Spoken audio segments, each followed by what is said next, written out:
Okay, here we are again. It's so wonderful to be here with you. I look forward to it too. Yeah. So I want to ask you if you have anything more you want to say. You're a business owner, a wife, a mother, and now a growing elder who has passed through the threshold into climacteric. I just found this word and I love this word. And it's more commonly known as menopause, but that's, it's a weird word. It's has cultural stigma, so I like climacteric. But I want to know, yeah, go ahead. No, I just said I like that word. That's interesting. I'm going to have to roll that around in my mouth. Yeah, so I want to know, is there anything else you want to say about your sadhana, your yoga practice, your spiritual practice that has changed over the years? I mean, it's always changing, and that you have such big questions. Um, let me kind of like circle back a little bit to this climacteria, Yeah, not yeah. to confuse with hysteria. Uh, you know, as I hit I would say like 50, I started to feel changes. And there was also like what Patanjali calls parinama, the force of evolution, evolutionary compression. So things were happening on the outside.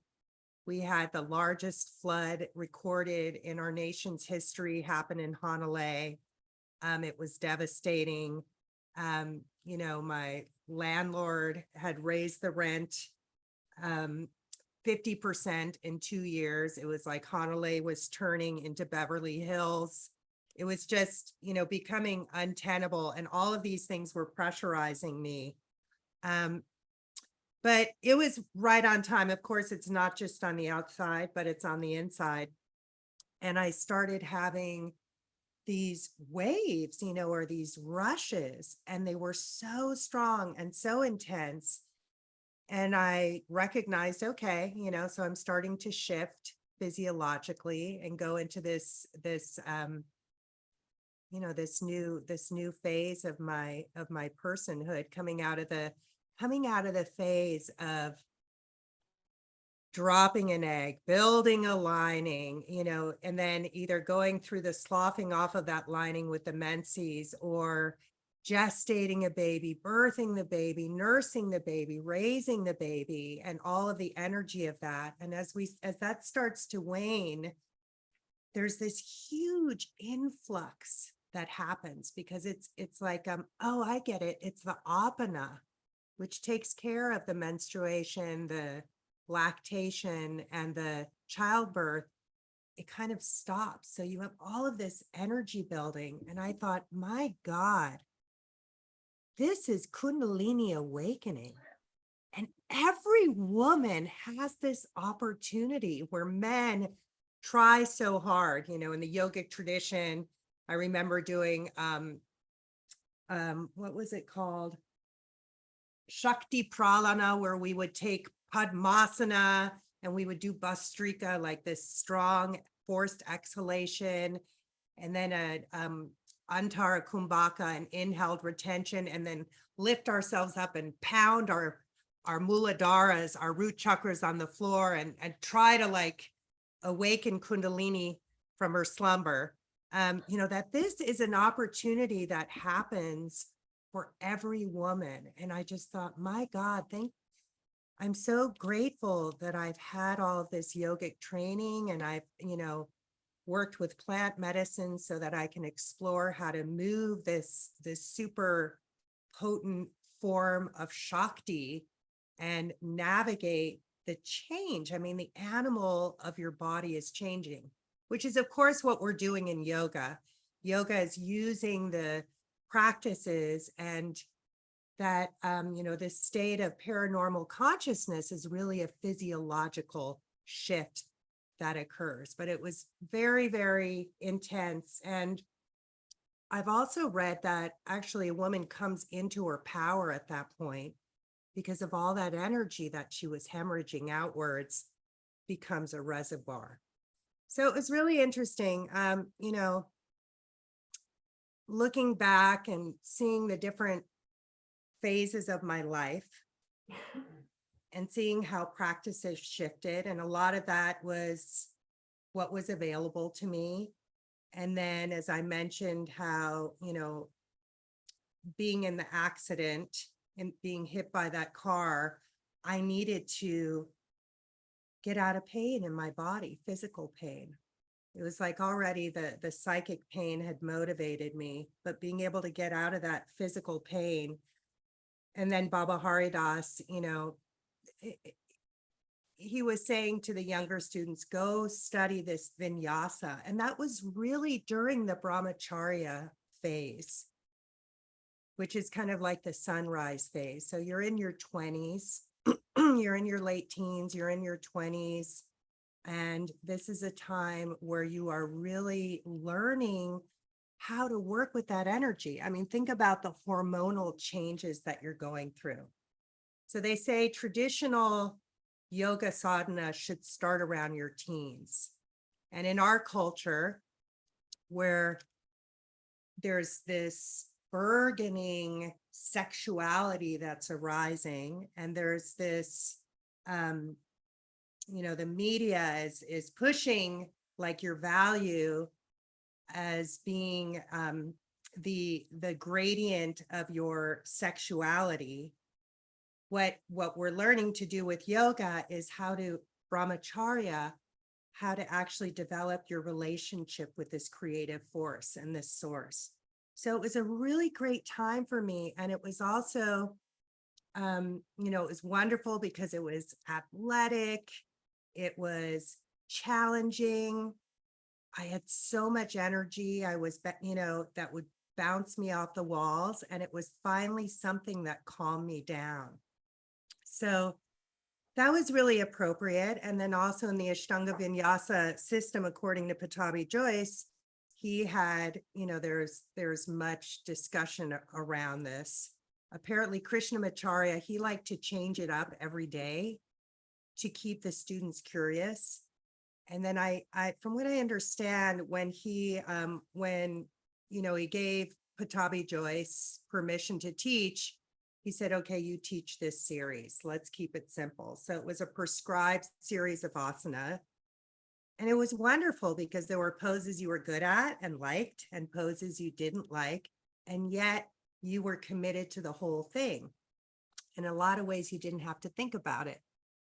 You didn't have to, and not that we had the skill either to use the jungle medicine of yoga to really understand what was going on in our bodies. So I, was really dedicated to, I studied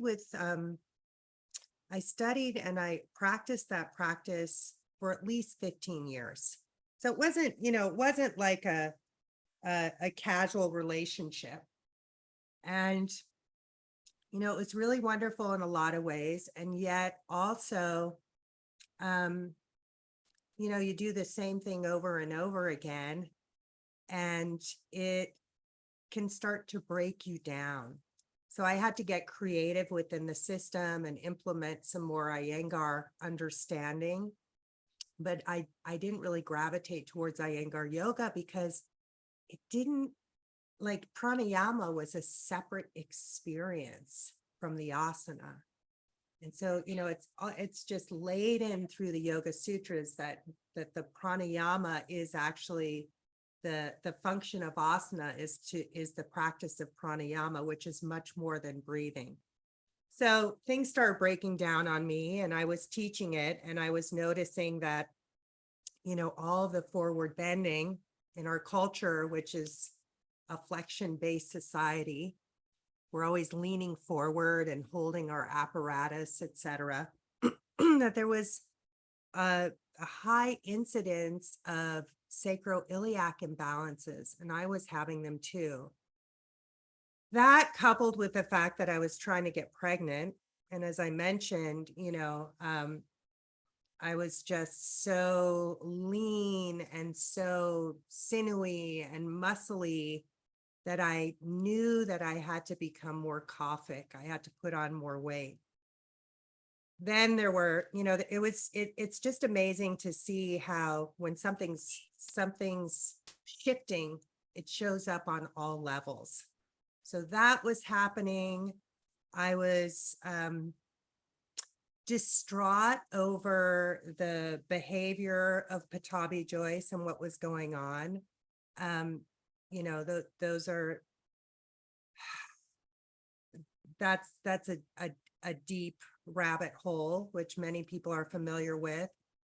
And so there were those things going on, the level of hierarchy, the level of like the affluence that was coming into the scene, and some very, very wealthy students there was a lot of sycophantism, expensive gifts. It just, the ethos shifted.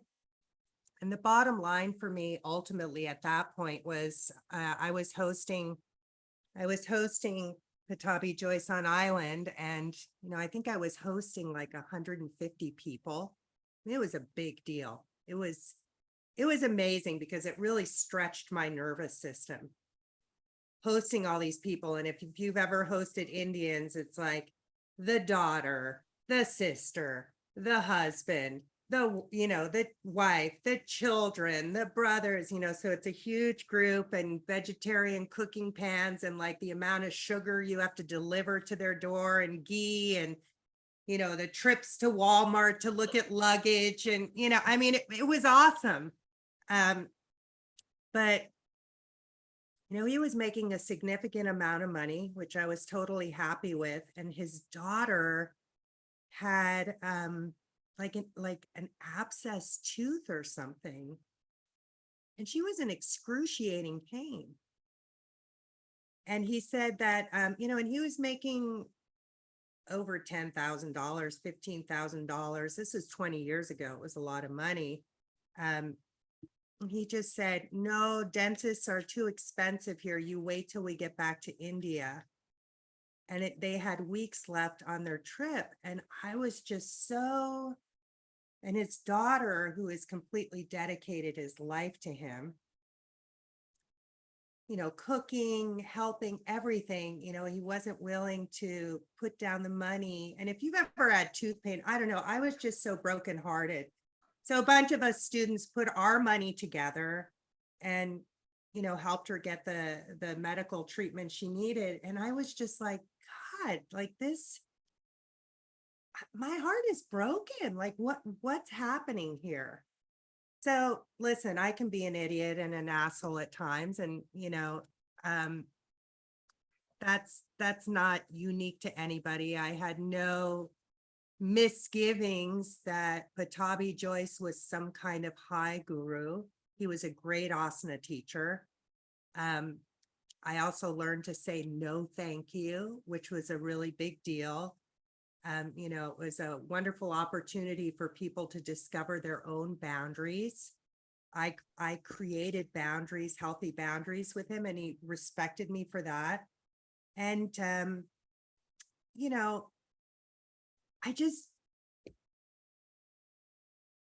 I appreciated what he had to offer, but I didn't like the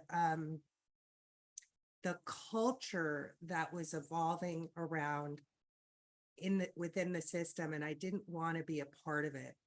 So I naturally just started to kind of pull away from that, and I organically just started, I had to feel into my own body, because yoga will magnify whatever's happening. And especially if you do something repetitively, it's like the point is listening to that inner wisdom.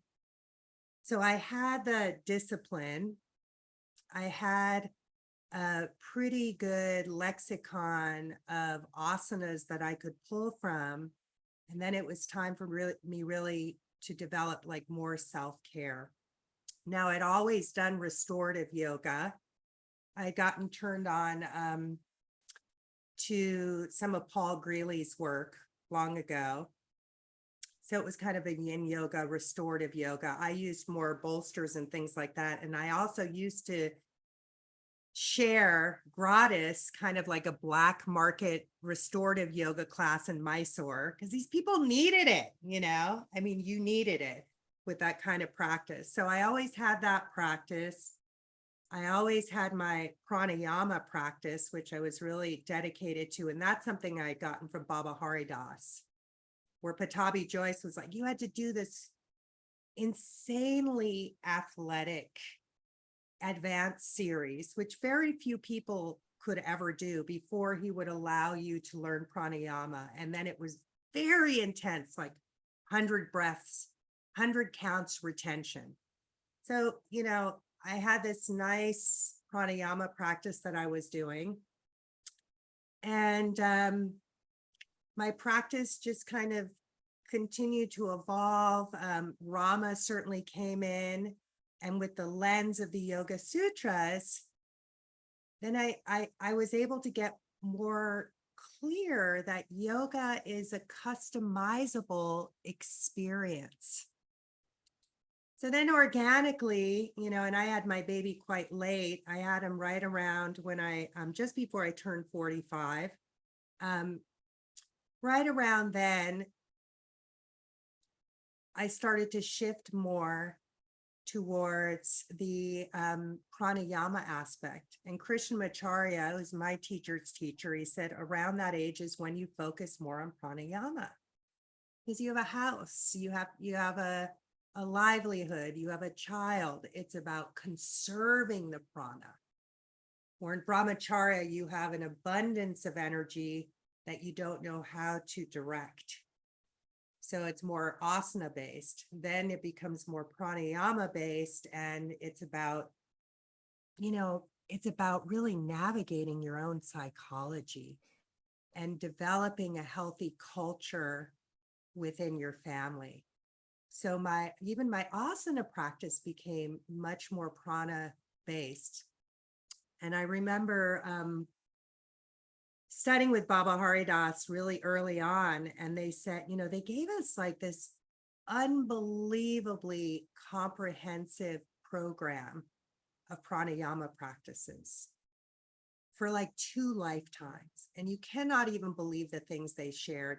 I understand now they don't even share that stuff, because it's just, it's like maybe the 1% who's going to be doing that kind of a practice. But something they mentioned was that, as you become more seasoned, you're going to go into breath retentions on the exhales in the asana. Now, please don't do that, general public, because for most people, that's when you get injured. But it's just, it's kind of an organic experience where you go into the prachardana, and in that empty space, Rama spoke about it, it's the fusion point, that when the exhale becomes the inhale. And it's like a 0 point, shunya, or a still point. So then you start to go more into, altered states of consciousness. And really on that exhale is when Patanjali says that the ego lets go of its hold of your consciousness. And that's where either pure prana remains or vasana. And vasana is our deepest underlying wound. That is how we discover our deepest underlying desire and why we're here in this world. So then we take the next inhale, and we re-embrace this incarnation in a different way. But unless you've been able to clarify your ego enough, it can really become very fragmenting of your psyche. So, it's an interesting thing, because timeline wise, around 50 is when you would move out of that grihastha phase, which is the householder phase. And, either your children have had children, or they say when your hair starts to turn white and your skin begins to wrinkle, these are signs that you would leave society and go into the vana prastha, which vana means the forest or the jungle. Now, at 50 is when it was just time for me to let go of the yoga shala and pass it on. And I didn't actually realize that. A student told me, oh, you did it right on time. That's right around 50. But life, the river of life just took me there. And then we moved my shala to our farm, which is just, it's so great. Anybody who shows up there with intention. I don't have drop-ins and dropouts. You have to know somebody who knows somebody. You have to want it. I don't have to deal so much with the expectations. People are there because they want to experience what I'm sharing. And I'm not saying that what I'm sharing is it, but it's niche. You know, it's been customized by my own journey and my own exploration of reclaiming my wholeness. And, you know, people who have that same yearning inside of them, they gravitate to that space. So that's the space I'm in now. And, you know, I love learning and I love exploring. And so the way that I'm sharing yoga, it changes all the time. You know, I'm not doing as many postures anymore, but we're going to such deeper layers. And I've been studying structural integration from Ida Rolf. She's really informed me for, I think I first got Rolfed when I was 19. So for decades, so understanding the chitta of our human form, where prana is the chitta or the fascia of the cosmos, feeling the fascia in my own body, working with how my animal has shifted. You know, that's been really fascinating. So it's really like a laboratory in which we're experimenting and experiencing. And yeah, so I really love that.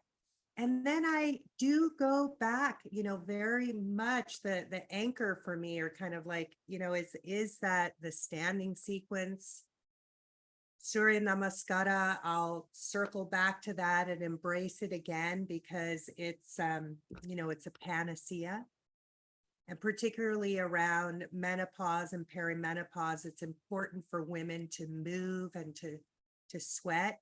And then I'll go into stillness. So it's really amorphic.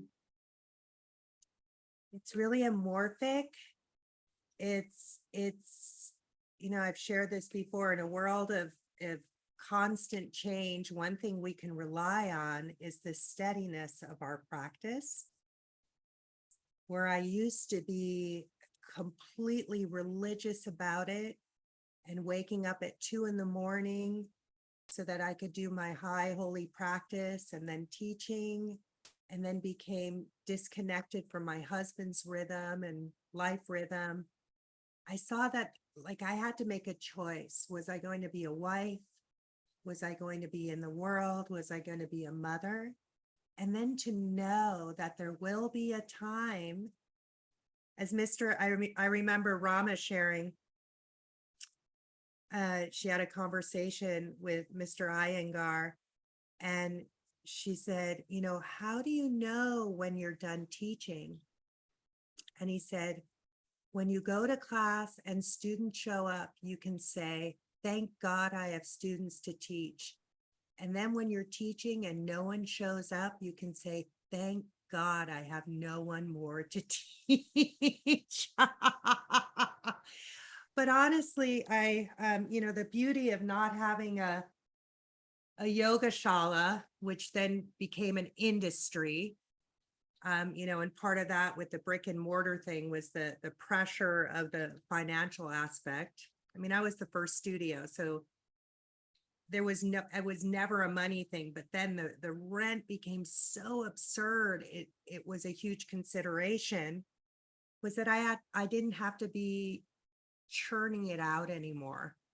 So I have this lovely fluidity, even in the way that I'm teaching now, where I find that, if I offer a series or an immersion or a training, there's a certain level of intention that we come together, a certain level of focus. And then it's like, okay, now we've had this communal experience, and now you go home. And I remember Patabi Joyce would even do that sometimes in India. There'd be people who would come and they wouldn't leave. And he would say, you go home, you do self-practice, So I want to inspire people to have this, potent shared experience together, and then to leave with something of value that they can then grow within themselves. Yeah, so it's really been changing. I've been talking about the asana aspect, but a huge, like the backbone for me, I don't even know how much that I might be doing Pilates or something, which, is a wonderful, wonderful modality, but like the intention of yoga. And this is where Patanjali says, just because you're doing yoga doesn't mean it's an integrated or functional practice. Doesn't mean that it's a spiritual practice. And again, what is spirituality? It's about authenticity and self-awareness, and knowing that you're part of something bigger, that the energy that is freed up in the practices, you have a responsibility to use it in a way which is evolving your personal culture and the collective culture. So the sutra, I don't know how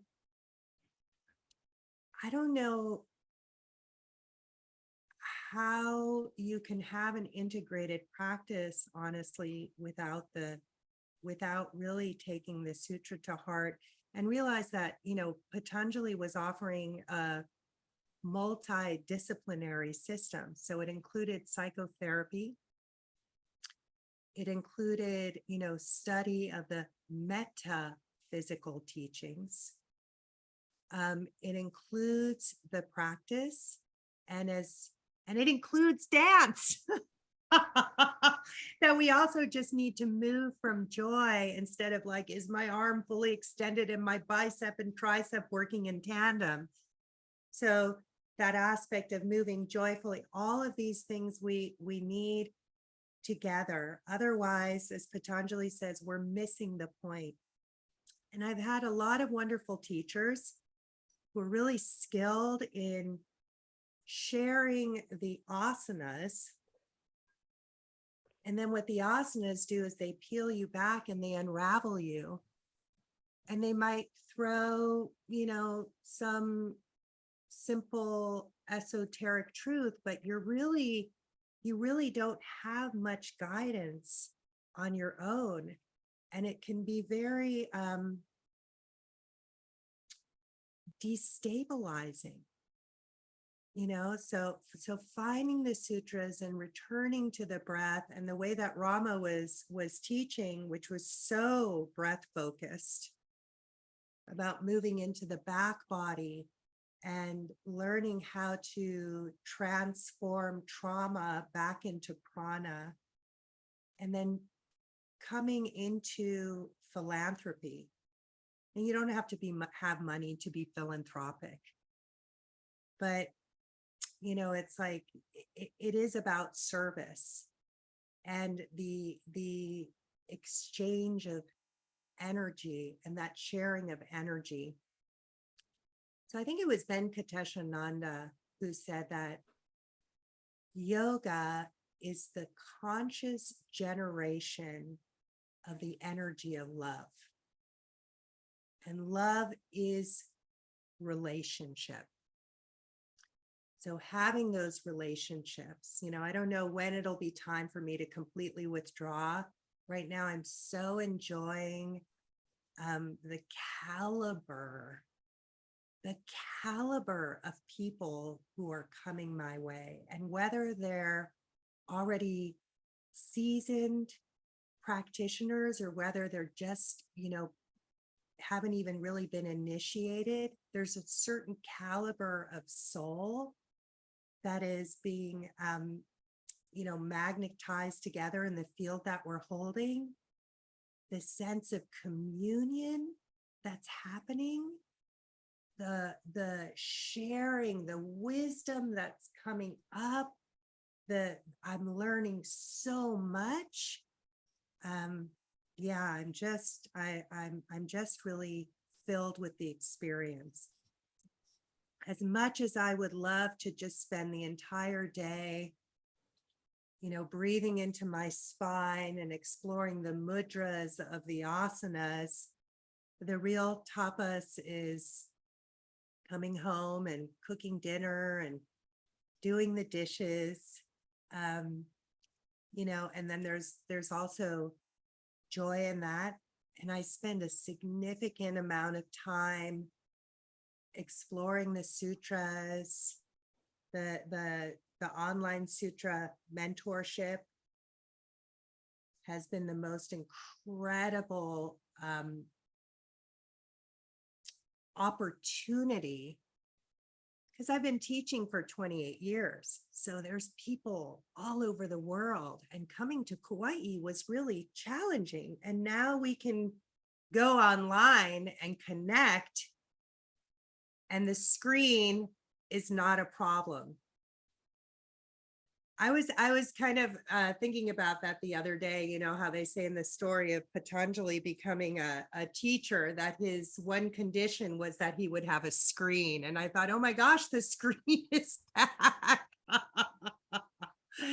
Yeah, so it's really changing all the time. And I'm okay with that, It was really hard to get out of the Ashtanga Vinyasa system, because it was almost this sense of like maybe it's part of the cult or culture aspect, where if you don't do everything, you're somehow committing a sin. And yet that was part of this sense of like, okay, Patanjali came from this rogue system where you were really supposed to step out of the tribe and find your own way and learn to listen to that.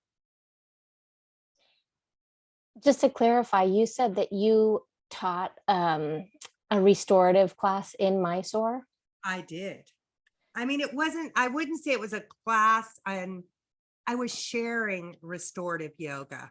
Yeah. I mean, even that though, like I was like, wow, that's takes a lot of like, wow, like good for you, like talk about a renegade path, so you were really, offering this thing.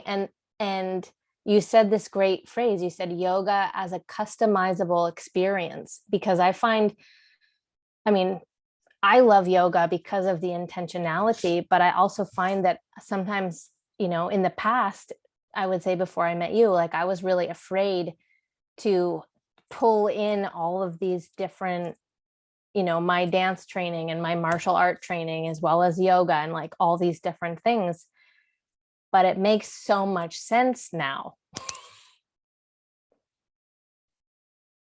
And we wouldn't even know that. I mean, look, we're all going to get there on our own, because if you conform, oh my God, I heard this great quote the other day. It was actually a documentary on the second Woodstock, which was just, I mean, it was a really bad situation. And it was partly because it was in the 90s and the vibe and the kind of people that were there, and there was arson and people being maimed and women being sexually assaulted.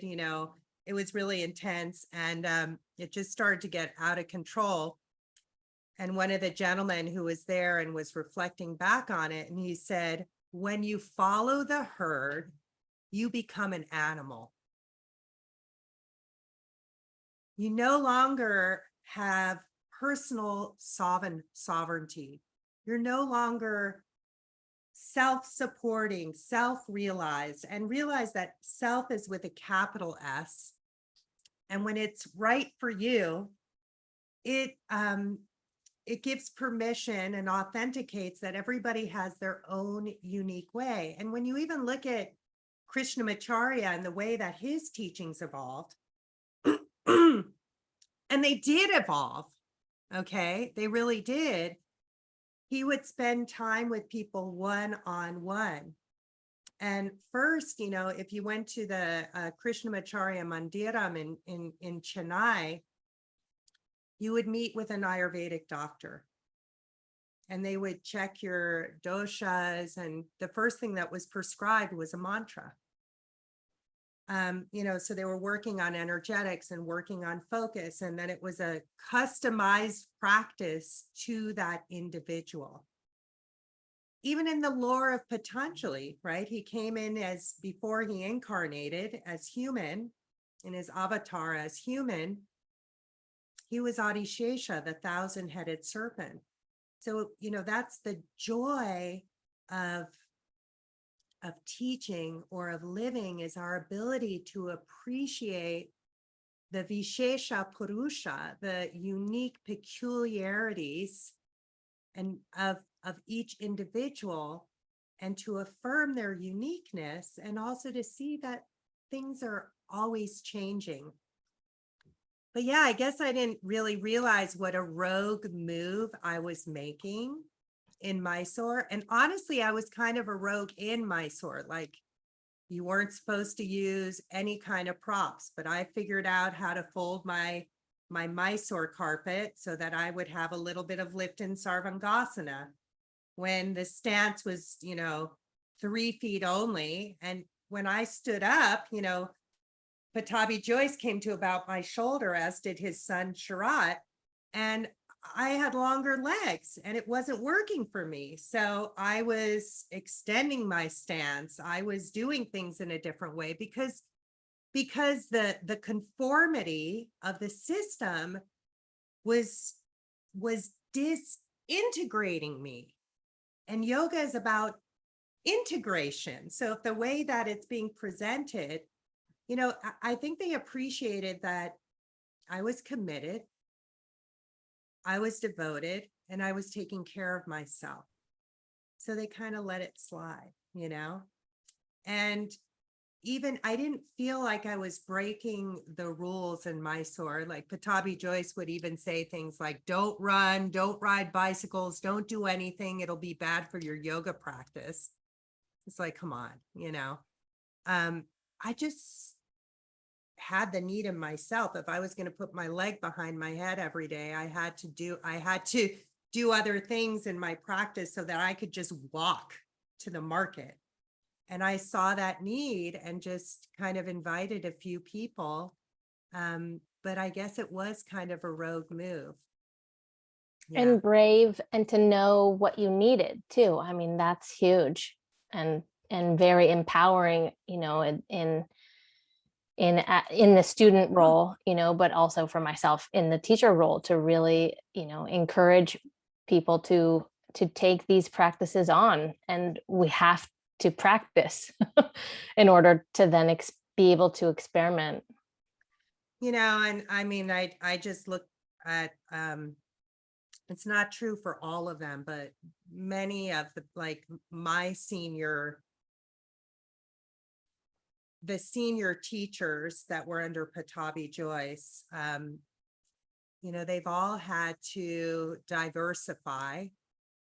And if they didn't, some of them are walking with canes, getting hip replacements. I mean, one of my early teachers, she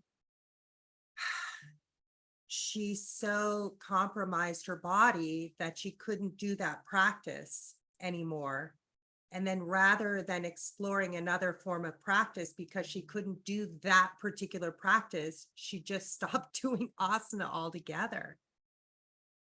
And it's just like, whoa, okay, I don't want to be that person because I actually need yoga.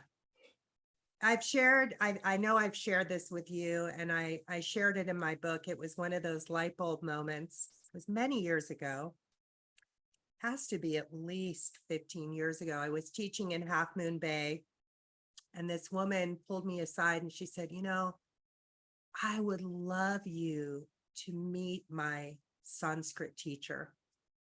And I regret that I don't remember his name, but he was like a professor of physics at Stanford. And then he had this community that he was teaching on the side, invitation only. So I said, I would love to go. She said, let me ask if he'll let you come. So I was granted permission to come to the class, and he received us in his home. And then we entered into the living room, and there were chairs, and everybody there was pretty much Indian and dressed in their most beautiful salwar kameezes and saris. I mean, it was really, the level of respect and formality. And we sat down, and he was teaching the Panchadasi. And in the tradition of Shravana, he would chant, and it was call and response, and we would respond. And then he would give a short purport. And so then he came to one of these shastras, and all of a sudden the tone of his voice changed. And he said, yoga doesn't need you. You need yoga. How are you going to integrate yoga into your life? And there was like a shock wave in the room, because it was very devotional. It was very shanti. Everyone was there in their most, sincere, sattvic, prayerful space. And, really it was like busted, because how often are we trying to be yogis? And that trying, Patabi Joyce, he had a lot of wisdom. He would say, I'd be like, I'm trying. He'd say the same thing over and over again, like, breathe, or press at your feet. And I'd be like, oh, I'm trying. And he'd say, you don't try, you do. Because that sense of trying is that sense of reaching and grasping, and that it's something outside of yourself. So realizing that, it's about embodying these practices, that we're not doing yoga for the sake of yoga anymore. And it takes a long time to kind of get there, I think.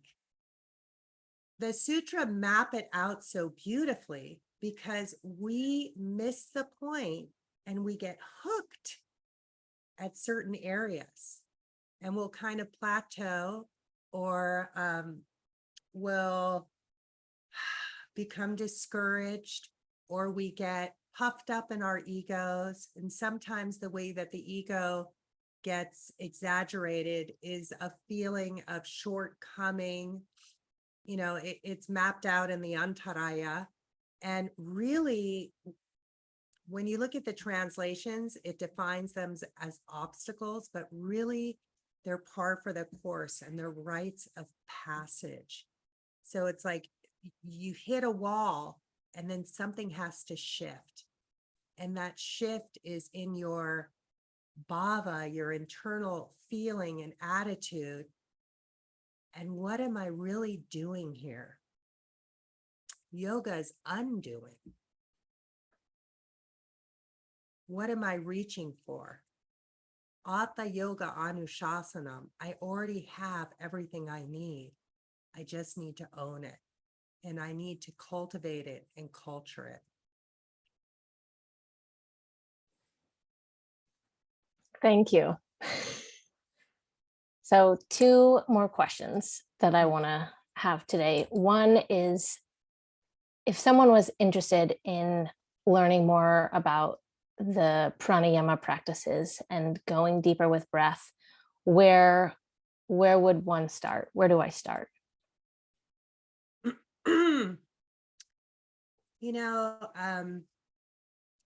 The first thing is just to start to become aware of what's called the karmic breathing pattern. So we all kind of have a pattern of breathing. And of course, form follows function and function follows form. Both are true. So being, aware in itself of how breath is moving and seeing where you don't breathe, seeing where breath, it's a really profound science. And I have a friend, Newton Brownstein on Island. She's actually Rajasthani, but she trained in Mumbai. And you had to have an undergraduate degree to even be accepted into the yoga program. And she had a teacher who had a PhD in pranayama. So this is a really, really refined subject. But certainly, it's become part of the consensus, this awareness of breath, and that's helpful. But then when we start to understand the connection with our emotional states, our psychological states with the breath, we do that with asana. I feel, okay, I guess I'm kind of approaching this from the neti perspective. Then there's this fixation on the core, which is grossly misinterpreted as the bandhas. And so a lot of people, they'll hold tension in the navel. And what this does is it actually creates restriction in the respiratory diaphragm, and the pericardium is attached to that. And so they put pressure on the heart. And so when you're in a practice and you're breathing and you find that you're sweating a lot from your face, that's an indication that you're over efforting. So really, the perfection of pranayama is described as the release of effort and tension. We experience pranayama through sensation. So our ability to even feel like, okay, I breathe really well over here. And something that I've been exploring is, well, where does my exhale initiate from? And then you kind of put a little virtual pin there. And then you'll find, because prana is consciousness, the nature of consciousness is penetrating, that organically it'll start to move. The way that my teacher Rama shared it was back breathing, to breathe into the back body. And Mr. Iyengar would say the back body is like God. You can't see it. You can't hold on to it. I mean, eventually we can see God everywhere, but by developing that relationship with the gravitational field, so simply by being able to breathe, if you were to draw a sutra or thread from the back of your navel to the anterior or the front of your spine, you'll feel that your awareness starts to shift. And you suddenly go into this rich realm of experience in which you're no longer grasping. And in yogic breathing, it's about diaphragmatic breathing, which is not abdominal breathing. So we start to feel how the 12th ribs, which are really the integration point between the higher, the lower, the front, the back, we start to feel how if you can breathe into your 12th ribs and feel how the back of the diaphragm expands and widens out to the sides. So Rama would say, when you breathe, feel how the skin moves from your shoulder blades down to your pelvic bones and widens out laterally. Then we can start to feel how our breath actually moves from the pelvic floor. And so this is where we hear Mula Bandha. And initially when Mula Bandha was introduced to me, and this is where people get incomplete teachings. Which is dangerous. Which is dangerous. And, you teach something on a gross, obvious, rudimentary level.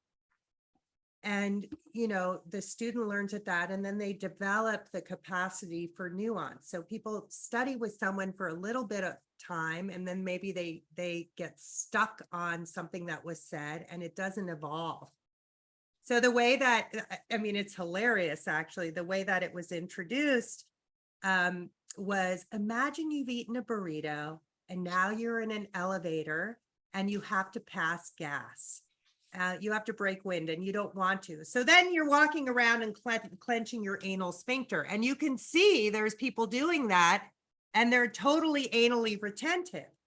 But then, as we become more nuanced, we understand that the pelvic floor is what is informing our entire system, that the respiratory diaphragm. So we're aligning the 7 stars or the 7 chakras, the lobes of the lungs, the palate.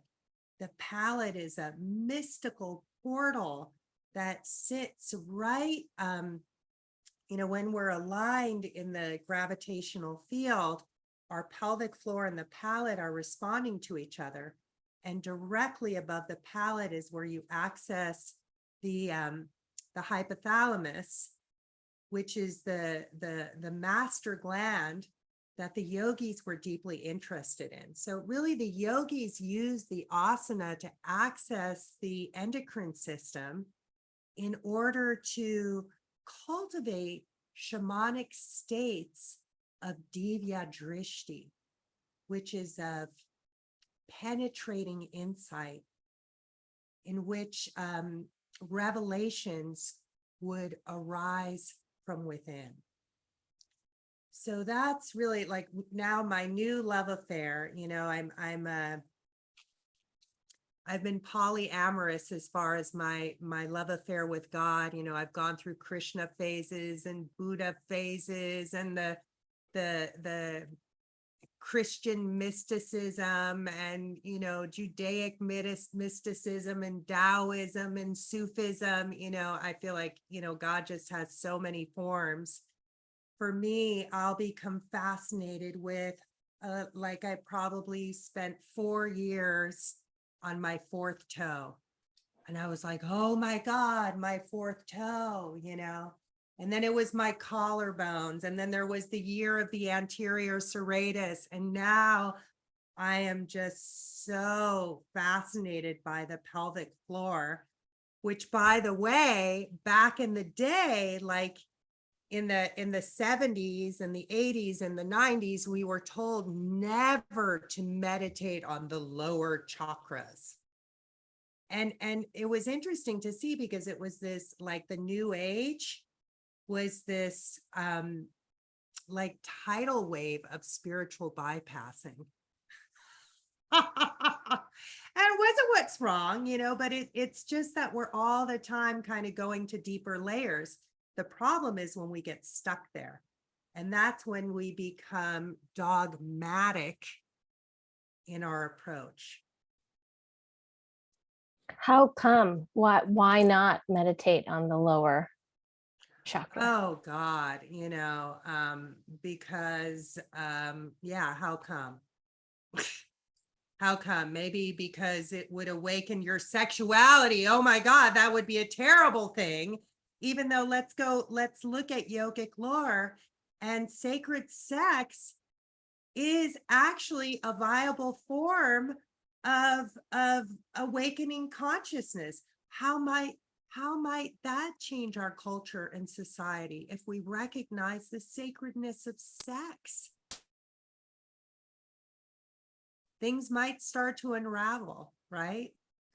But now, it's like when we look at our culture, even the women in the United States. I was in Europe when they were overturned Roe versus Wade, and like people were just scratching their heads.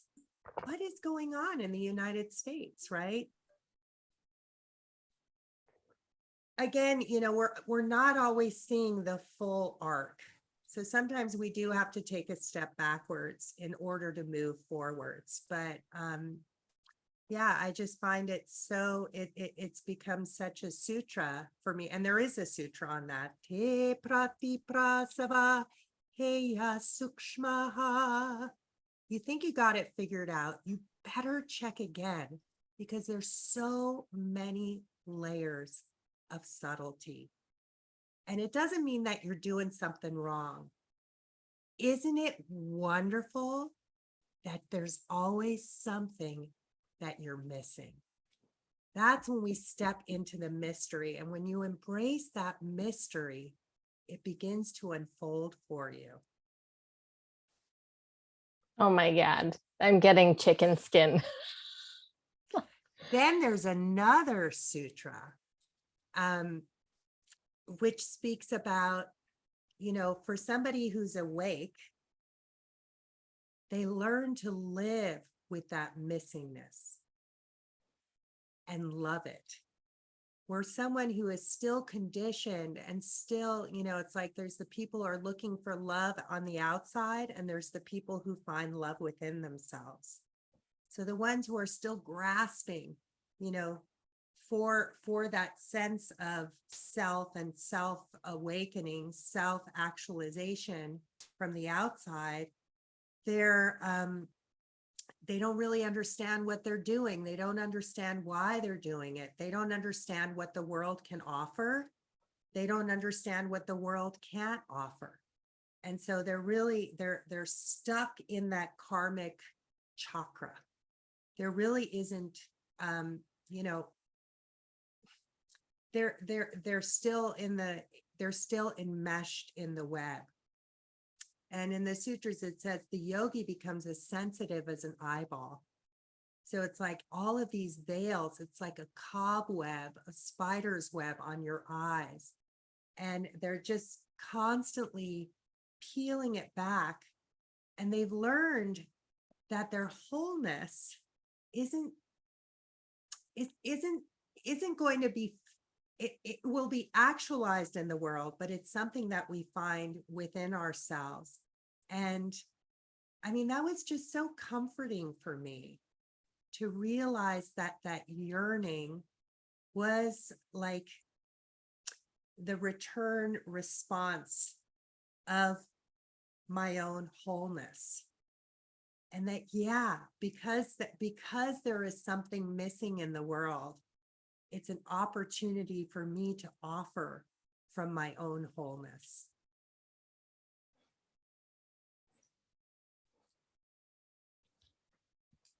The last question. Do you have time for one more? Yeah.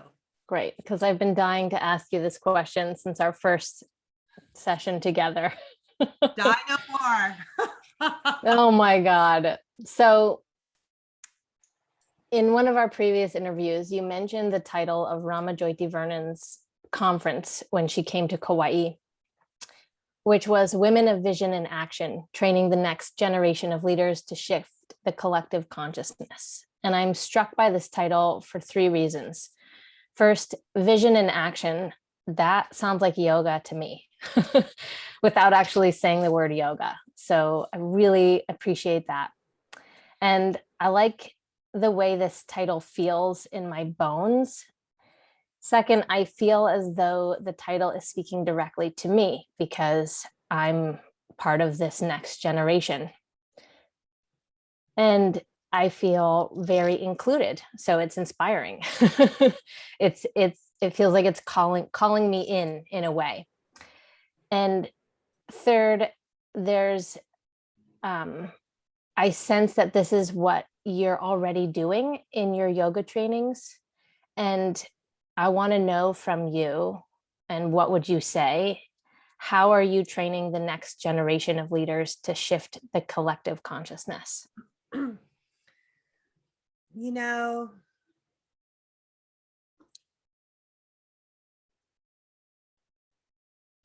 That's a beautiful question and a natural kind of evolution. And for you to frame it that way, it's like I hadn't seen it before, but that is really what's happening.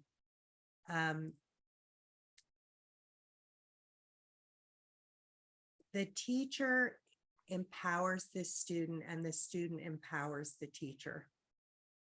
And I had many teachers over the years who were really adept at asana, but it was clear that they weren't necessarily coming from their wholeness. And so the need to, it was almost like they were using the asana to break me down and to lift themselves up.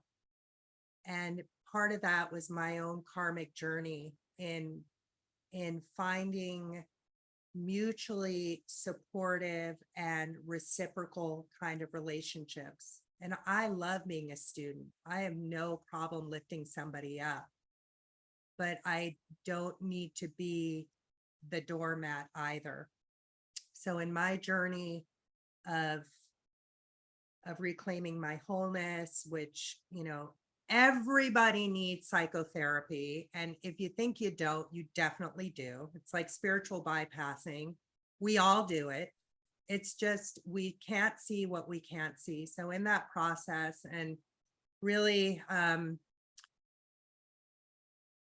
rewriting my own narrative, and you know, those teachers were really instrumental in me going like, wait a minute, like, why do I feel sucked dry? And some of those were even like came out of friendships who then became teachers or vice versa. Finding the kind of teachers who really were advocating for me. And also because yoga is a love lineage. It's a heart-to-heart transmission. And true love is where you recognize the individual. So it's actually a triad or a trinity. And in the sutras, it says this: we tend to live in this dualistic reality, but it's actually a trinity, a triad. So in healthy relationship, you know, Bhavani loves Shanae, Shanae loves Bhavani. Bhavani like respects Shanae's path of individuation. And even though I want you to live here with me forever and never leave because I adore you so much, I understand that like you have your own path and your own dharma and your own adventure. And, you know, and I want you to thrive and have your own experience of individuation. And you also have respect for me in that as well. And then there's the aspect of the relationship and the communion, right?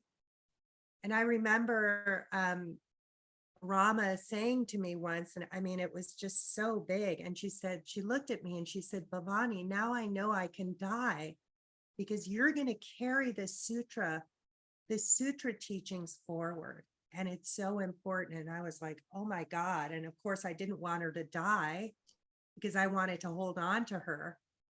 And when she did pass, I felt the loss, but I felt such gratitude for her because she had put herself on such a rigorous discipline of trying to get all of her teachings out into writing. And it was a lot. It was really a lot. So it was like, oh my God, she's finally freed up. She doesn't have to do this anymore. But I wanted to hang on to her, you know?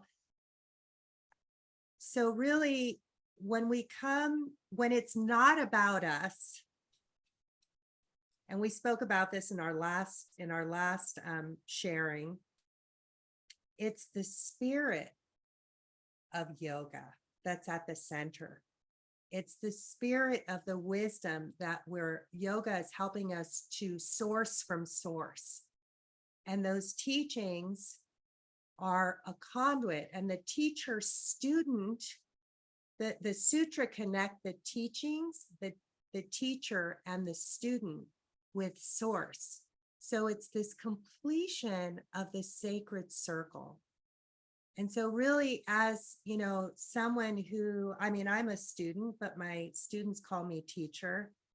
It's like, who's the one who's going to carry this forward?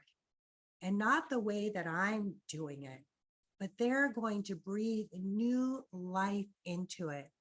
And I am amazed at the people who are in my field. And I'm so inspired, it's like you and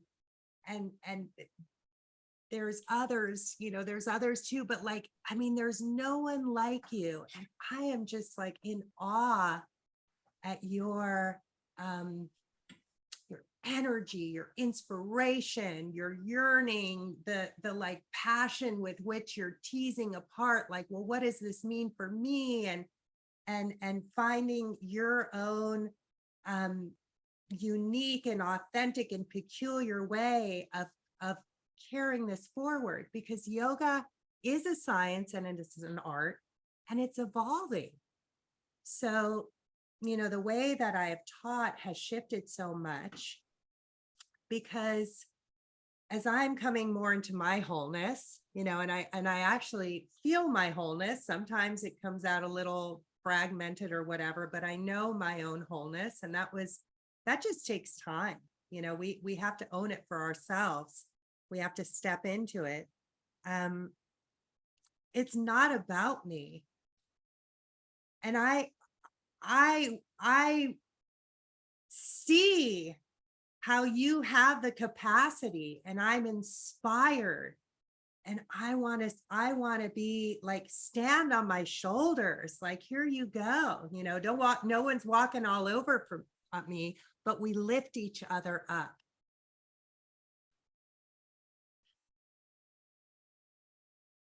Yeah. So how do we get into that energy?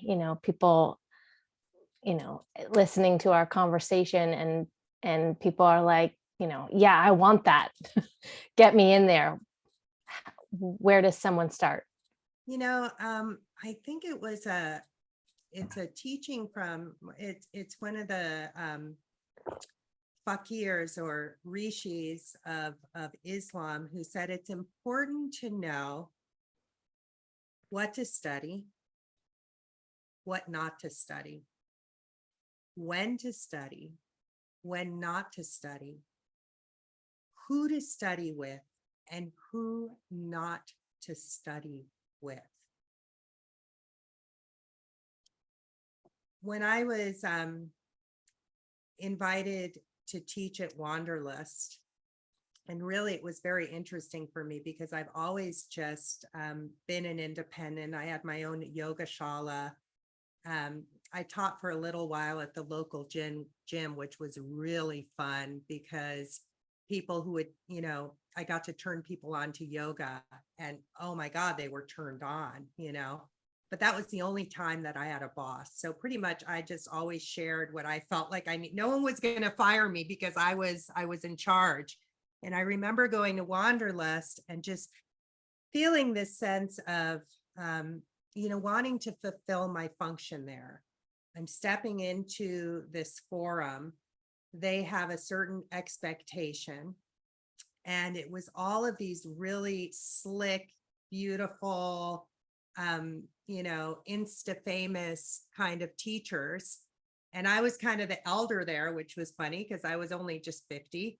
But how am I gonna stay within my authenticity and offer what I feel is really integrated and grounded in tradition? And here's the thing, like, when we have the tradition, it supports us. And I've been lucky that way. Like, I have had formal training directly connected to the indigenous tradition of yoga, studying with my teachers for a minimum of 15 years. I mean, decades. And the relationship that is created there seems to be a lot of phobia around being a student. And it was interesting, in the sutras, the first word is atha yoga. And atha implies you're ripe, you're here. All of life, the entire evolution of this collective consciousness raising methodology of yoga has been evolving and you're stepping into it. It's an invitation. And Patanjali even says, I didn't invent this. I'm simply resystematizing it because it's gotten so convoluted.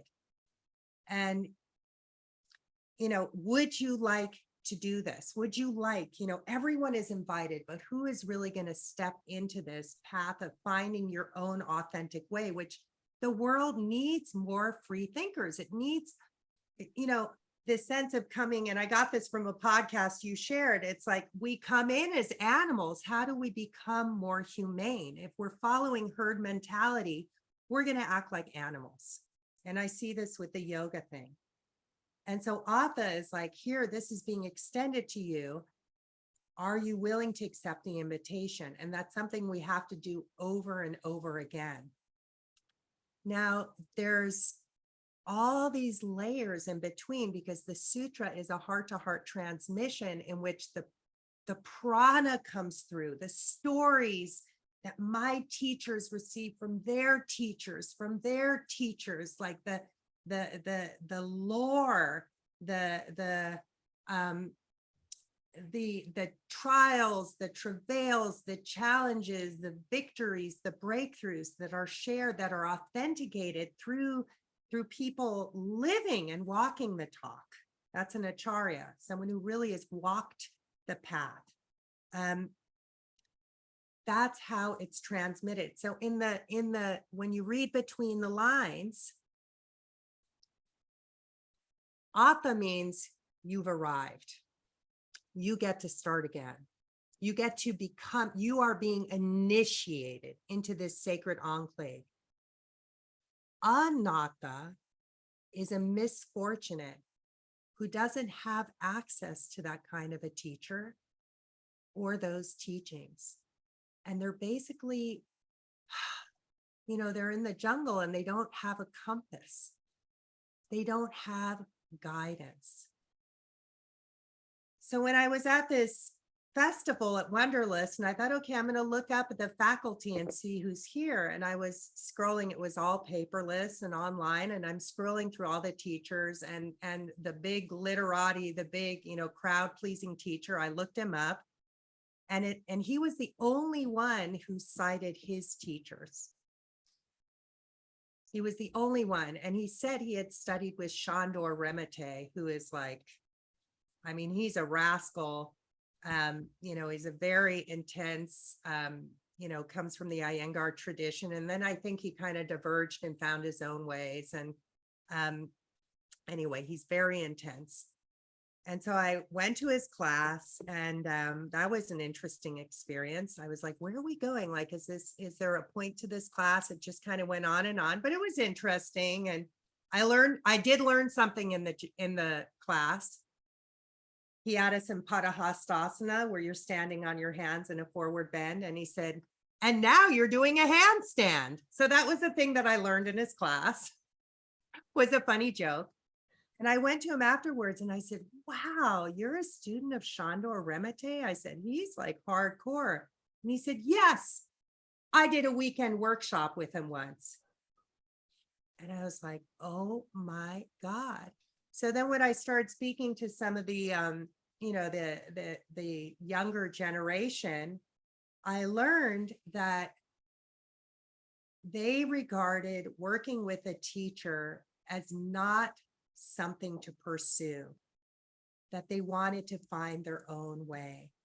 And someone who just mentioned in our Sacred Sunday, I had a Hatha class on Sunday. She said that I think the metric was that 65% of 20-year-olds to maybe 30-year-olds want to become influencers. So, it means money, it means street cred, it means, like acknowledgement from the masses. And if you have the right formula and the right packaging and the right filters, you can present yourself as an authority. And yet it's ungrounded. It's ungrounded. So choose your teachers carefully. And your teacher, when you come into contact with someone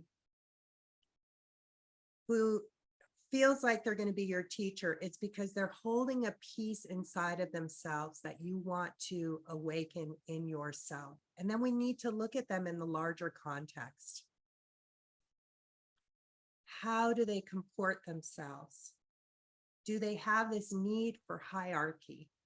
Do they see you? Do they recognize you? Are they there just fluffing up your ego or fluffing up your ego? Are they, I mean, for me, I always gravitated towards teachers who were fierce and loving and raised the bar for me and were really committed to me, that took me on. And honestly, talk about grace.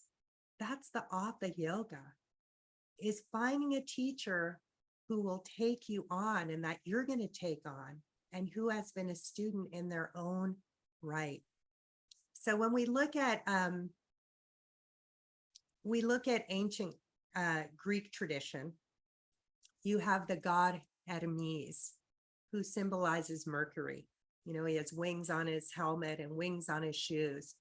And Hermes was very unique in that he had the capacity to go into the underworld, as well as to go into all the other planes like Bhūloka, the earthly plane, and even be a messenger to the celestial gods. And so Hermes symbolizes the companion, the conduit, who will help us go into the deep, dark underground of our being, the subconscious, as well into all of these wonderful mystical planes, which, you know, it's not important about going there. It's about coming back to earth and what we're sharing as well. And they will be there, and they will witness, and they will support you. They won't cry for you when you're crying. They won't do for you what you can do for yourself, but they're a companion for you. And that, to have that is